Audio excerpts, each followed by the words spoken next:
Hello friends, நம்ம இன்றைக்கி எதை பற்றி பார்க்க போகிறோம், மல்லி வர போகிற எபிசோடில் என்ன இன்ட்ரெஸ்டிங்கான சுவாரஸ்யமான விஷயம் நடக்க போகிறது அங்கே பார்க்க போகிறோம். வாங்க வீடியோக்குள்ளே போயிடலாம்.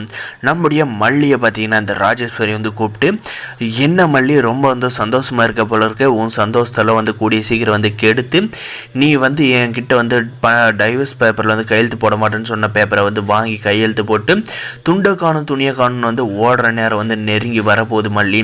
அதுக்கெல்லாம் தயாராக இருந்துக்கோ. நீ அட்ரஸ் மாற்றுறது உன்னுடைய ஹஸ்பண்ட் விஜய் தான்ற மாதிரி எல்லாம் டாக்குமெண்ட் ரெடி பண்ணுறதெல்லாம் அப்போல்லாம் யூஸே ஆகாது அப்படின்ற மாதிரி சொல்லி மிரட்டிகிட்டு இருக்காங்க. இதெல்லாம் பார்த்தீங்கன்னா நம்முடைய வெண்பா கேட்டுறாங்க. கேட்டுக்கிட்டு இருக்காங்க, எதுக்காக இந்த ராஜ்மா இவ்வளோ ராஜ்யத்தை இவ்வளோ மிரட்டிகிட்டு இருக்காங்க மல்லியம்மாவை, எல்லாம் தப்பாச்சு. இதை உடனே நம்ம டாடா கையில் சொன்னாதான் இதுக்கான தீர்வு கிடைக்கும் அப்படின்ற மாதிரி பார்த்தீங்கன்னா யோசிச்சுக்கிட்டு அவங்க என்ன பேசுகிறாங்களோ அப்படின்றத கேட்குறீங்க.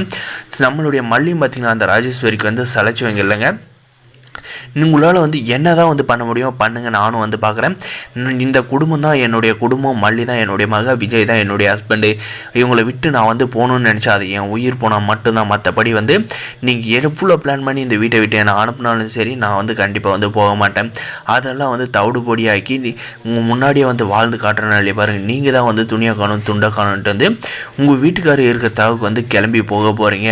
அதுதான் நடக்க போகுது அப்படின்ற மாதிரி சவால் விடுறாங்க. இதெல்லாம் நம்ம என்பா பார்த்துட்டு இருந்தாங்க. பார்த்தீங்கன்னா அவங்க போயிட்டு நம்முடைய மல்லிக்கிட்ட, மல்லிமா சூப்பர்மா, நீங்கள் சொன்னதை நான் எதிரே பார்க்கல, அப்படியே எங்கள் அத்தையை அதிர்ந்து போயிட்டாங்க அப்படின்ற மாதிரி சொல்கிறாங்க.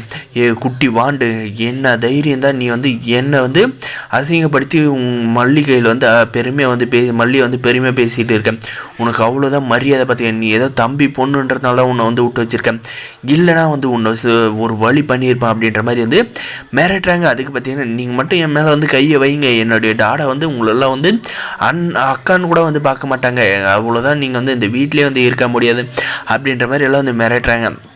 மிரட்டினதும் பார்த்தீங்கன்னா உனக்கெல்லாம் கொடுக்க மொழிக்குன்னு நான் கனவுல நினச்சேன் அப்படின்ற மாதிரி பார்த்தீங்கன்னா சே அப்படின்னு சொல்லிட்டு போயிடுறாங்க. நம்முடைய மல்லியும் பார்த்தீங்கன்னா சூப்பர் வேண்பா, நீ உங்கள் அத்தை கையில் சூப்பராகவே பேசுனேன், நானே எதிர்பார்க்கல அப்படின்ற மாதிரி சொல்கிறாங்கம்மா. நீங்கள் மட்டும் என்ன அவங்கக்கிட்ட பயங்கரமாக பேசுனீங்க, இதெல்லாம் நான் நோட் பண்ணிக்கிட்டு தான் இருந்தேன் அப்படின்ற மாதிரி சொல்கிறாங்க. நம்முடைய அன்னபூர்ணியும் பார்த்தீங்கன்னா மல்லி வேறு லெவல், நானும் உன்னை எங்கே நீ தைரியம் இல்லாத அந்த ராஜேஸ்வரிகள் பணிந்து கொடுத்து போவேன்னு நினச்சேன், ஆனால் நீ அவளெல்லாம் தூக்கி சாப்பிட்ற அளவுக்கு பர்ஃபார்மன்ஸ் பண்ணுற, இப்படியே பண்ணியானா கண்டிப்பாக அவங்களால உன் வாழ்க்கையை அழிக்கவே முடியாது அப்படின்ற மாதிரி சொல்கிறாங்க. வேறு பெரிய எபிசோடு இதெல்லாம் நடக்க போது நம்ம வெண்பா போயிட்டு நம்முடைய மல்லியை இந்த ராஜேஸ்வரி மிரட்டத்தை சொன்னால் நல்லாயிருக்கும் அப்படின்னு நினைக்கிறேன். மறக்காம சப்ஸ்கிரைப் பண்ணுங்கள். தேங்க்ஸ் ஃபார் வாட்சிங் கைஸ். முடிச்சு ஸ்கிப் பண்ணாது பாருங்கள்.